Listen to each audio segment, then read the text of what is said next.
Reece James is injured again, the future of Stamford Bridge, and an international roundup. That's all coming up on today's Let's Talk Chelsea.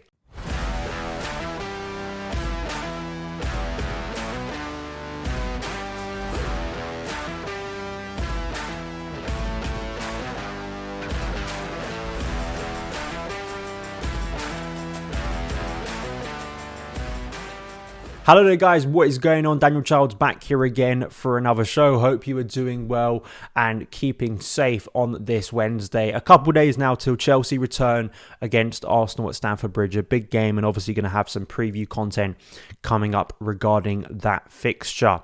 But before we do get into today's show, today's news stories, got a couple things to promote. My podcast, Dear Chelsea, with Olivia Bazaglo, the brilliant Olivia Bazaglo, is now up on the podcast channels. That's the full conversation. Go to Apple, Spotify, your favorite podcast provider, search Son of Chelsea, and you will find it there. I also did upload a clip from that conversation about the current team on the show yesterday, so go and check that out as well.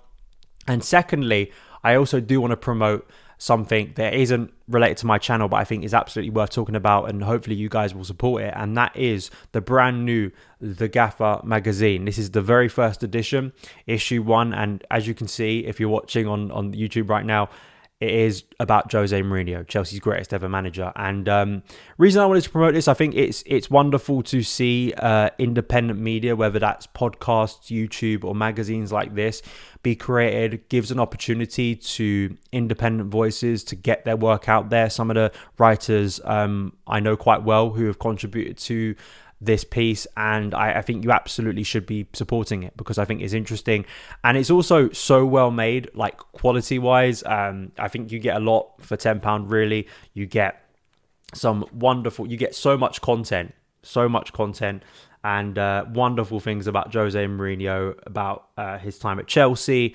Also some other articles regarding Juan Mata too, obviously Chelsea related. And funny enough, the next issue is about Carlo Ancelotti. So if you're a Chelsea fan, that's arguably Chelsea's two greatest managers, being the focus of the first two The Gaffer magazines. Go over to Twitter at The Gaffer Mag and follow there as well. But yeah, if you can go and support them, I think it'd be brilliant because it's just wonderful to see, quality and see independent voices getting out there. So I wanted to shout out The Gaffer at the start of today's show.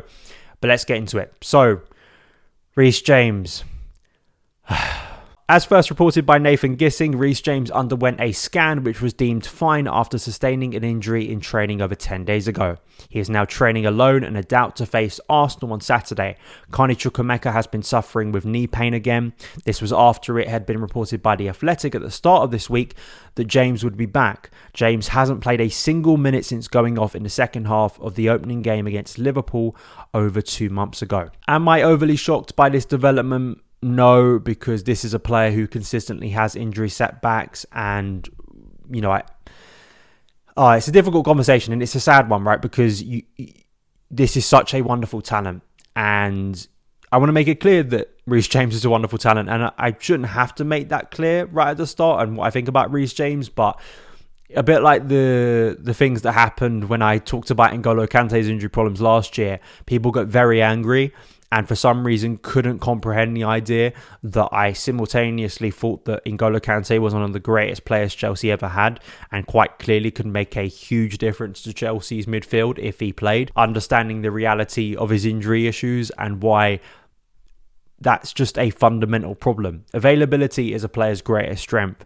and unfortunately for Reece James, as wonderful of a talent as he is, as amazing as he can be and could be in the long term for this club, there is no getting around these consistent things that happen on throughout the course of the season.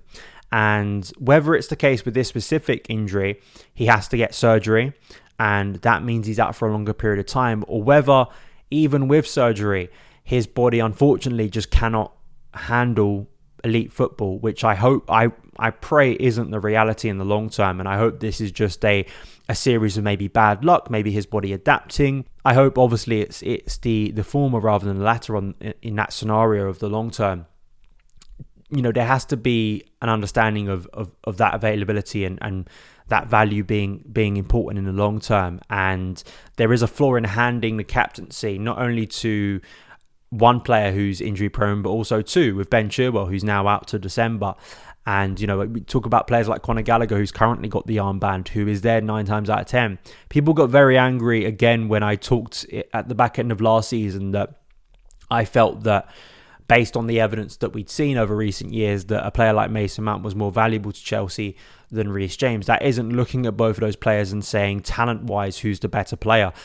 The reason I said that, and I said it at the time, you can go and find the show in the summer, was that Mason Mount's fit. And Mason Mount was more durable. And I'd say that about a lot of players. If you're more durable, if you're actually able to play 9 times out of 10, you obviously are more valuable to a coach, to a club, to what you do across the course of a season. So that in itself is a frustration. But obviously, Malo Gusto is a brilliant signing. And this is why we bought Malo Gusto and why I think he'll probably play more football than Reece James this season. Because he's going to be there. Hopefully he's durable, and great that he's going to be back from suspension at the weekend. I also think the injury setbacks taking Reece James out of this, there's another part to this, because as I mentioned in that story, Carney Chukwuemeka has now got an injury setback, and this seems to be a consistent problem with players getting injured, them getting close to their recovery, and then suffering some form of a setback. And we can talk about injuries to, say, Reece James, and this being a longer term problem, but when you're seeing it for a number of players with different injury records, that is a red flag to me. And I think serious questions have to be asked over how these players are recovering. What is the process of this that makes so many setbacks? Are they being mishandled? Is there a lack of judgment? Is there pressure? Sometimes, as speaking to people who worked in sports therapy and understanding the realities and pressures of modern football, if you've got a player who's maybe on the edge of potentially getting injured, is he fully fit? But the coach is kind of saying, I need him back. You watched the All or Nothing Spurs documentary a few years ago. Most of Jose Mourinho's ire in that documentary was aimed at the medical department. Is there a conflict there? I mean, we don't know, but I do think there is something to be said about these setbacks that continue to happen for players, and why it's a concern, and why the injury crisis is so serious, because even when we feel like players are on the verge of coming back, they get another setback, and of course that's a real problem. So those are my thoughts on Reece James on injuries. Let me know yours in the comments below, and we'll be back after this.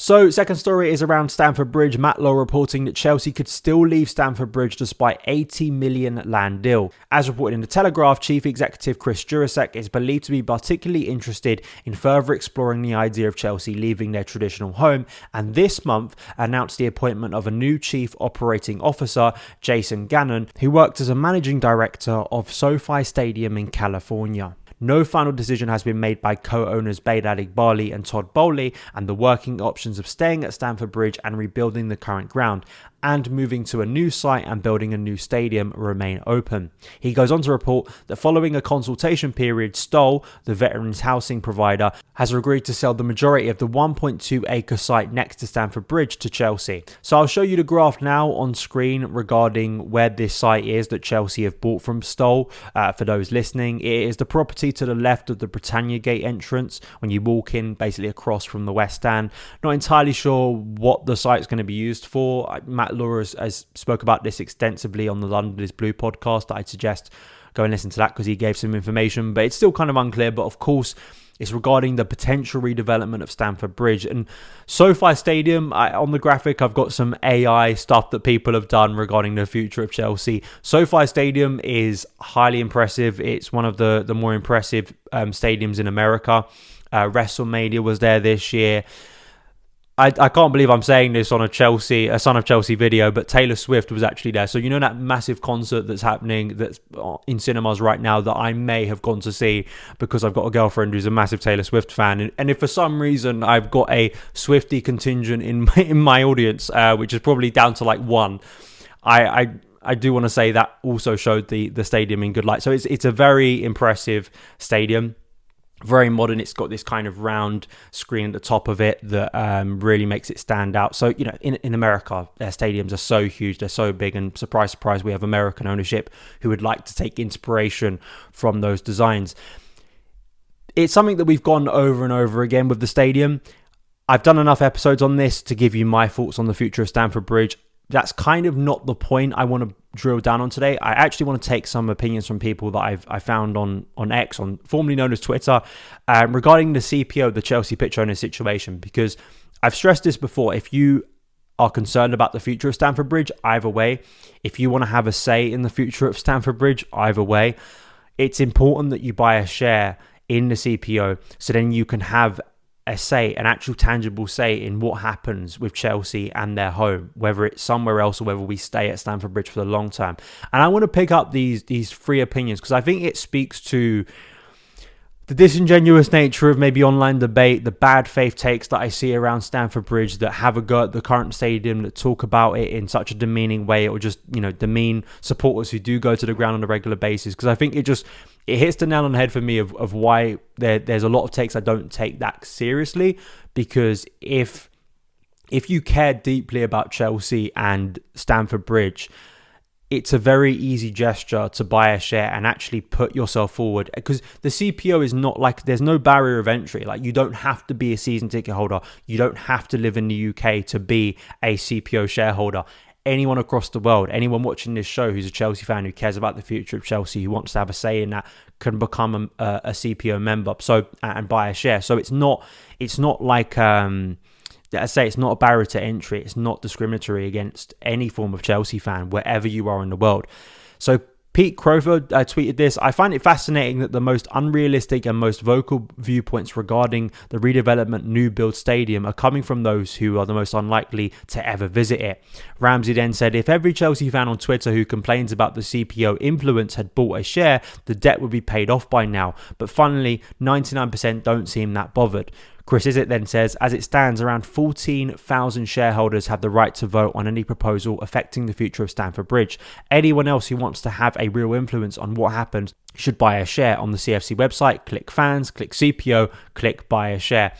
And I think that's a fair point. It's about actually having a tangible effect and actually going out there and putting money where your mouth is. It is going to cost you a little bit to buy a share. There are different tiers of share, to be honest. Some cheaper, but I think it's absolutely worth it if you haven't already and you genuinely are concerned about the future of Stamford Bridge. I can see both sides of the argument. I dearly love Stamford Bridge. I think it's a wonderful stadium. I've grown up at that stadium. I refer to it as the cathedral. But I also have on this show spoke about the viability of Elf's Court, which is not, again, we have to say this, when I'm saying that's only a theory, there's nothing serious going on with that at the moment. But the idea that Chelsea could move out of the stadium, I'm not completely opposed to that idea if it is in the local area, which is very difficult in West London, as I'm sure a lot of you know, to find that space. And I wouldn't want Chelsea moving wildly away from their current area, keeping the fabric of the club and keeping it in its local community. So unless that can happen, which is unrealistic, I'd like just to redevelop Stamford Bridge. But there are obviously some pain that would come with that, and that is obviously going to be a serious issue for some fans. But that's the reality. There are no kind of easy answers at the current moment. But I do feel if you want to have your say, get involved with the CPO. If you're not, and you just want to, smear the current ground, you want to talk about how rubbish it is, you want to talk about how wonderful rival stadiums are, then I guess, you're allowed to have that opinion, but, it's not, as I say, getting involved in the process, and you can't moan later down the line if those who have, got involved with the CPO do have a share, vote in a different way to you. So that's my sort of thought on the current situation. Final thing here is just a international roundup. We've obviously had all the international fixtures going on. They've kind of all finished now, most of them. And we've had some good performances, good moments for several players. I want to pick up three here because those were kind of the three that stood out during the international break. Firstly, Noni Madueke has had probably the best international break of any Chelsea player. I think mostly that's helped by the fact that he hasn't played a lot of football for Chelsea so far this season. It feels like he's kind of out the picture at Stamford Bridge. 3 goals in 2 games. And I put a poll up over the international break regarding Noni and whether you think he will make it at Chelsea. The poll, the final result, this is 1.2k votes on my community page. 79% of you say yes, only 21% of you say no. So very emphatic there in terms of those of you who believe he will still make it at Chelsea. Cole Palmer, there was obviously a scare last weekend. He had a dead leg. He was sent back to Cobham, but there is a belief he will be featuring at the weekend, which is obviously good. We'll get confirmation about that on Friday from Pochettino. And lastly, Mudryk scored his first Ukraine goal against Malta on Tuesday evening. It was a stunning solo finish. I definitely suggest go and find that goal because it was wonderful. And even though it was against Malta, it was clearly an emotional moment for him. His teammates were celebrating with him, and this follows up from his first Chelsea goal, a really positive month or so, probably a little bit more than that for him, for club and country, and it just shows the massive talent there and hopefully a rise in form. And that's going to be the big question. I think the biggest question that is ahead of Pochettino for this Saturday against Arsenal is on the left side of attack. Are you playing Raheem Sterling, who was involved in every goal against Burnley, had a really big performance, has had a good start to the season, bar a couple performances, but, has had some off days, but is a very experienced player? Are you going to trust him against Arsenal? Or are you going to give it to Mudryk, who also has had a very strong start to the season and arguably could start on Saturday? Let me know your thoughts in the comments below. But that is it for today's show. Hit that subscribe button if you haven't already. Hit the like button. Share this with fellow Chelsea fans to get more people involved in the community. If you are listening on the podcast, thank you for tuning in. Please do give us a 5-star review. That is the appropriate number of stars for Son of Chelsea. Follow me across the socials at Son of Chelsea, and I will see you again very soon. All the best.